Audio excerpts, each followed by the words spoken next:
So what country did you meet her in? And where were you in Thailand, or were you in Laos, or which town, or where were you studying?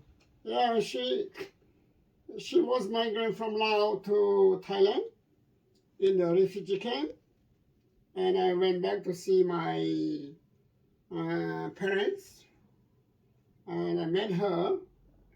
First of all, I did not think I got to marry her because I just met her a few days, and I didn't think she liked me either.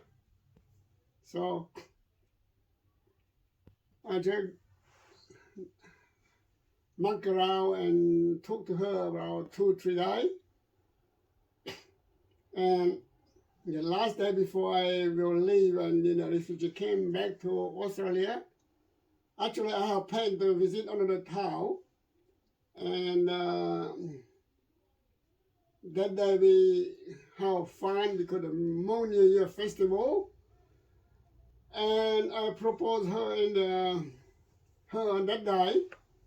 I thought if this girl come with me and go to have dinner with me in the Moon New Year, I would marry her in the noontime.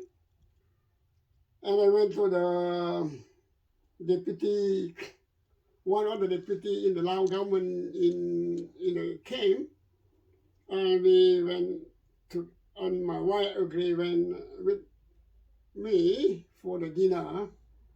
And then I proposed her that, would you marry me? Was it hard? You said you were in a refugee camp in Thailand. Did you have to ask your family? Was your family in the refugee camp? And that's why my family live there, and my wife family live there. That's why I went there and I met her there. Okay. When you came back from Australia, obviously you were visiting Thailand.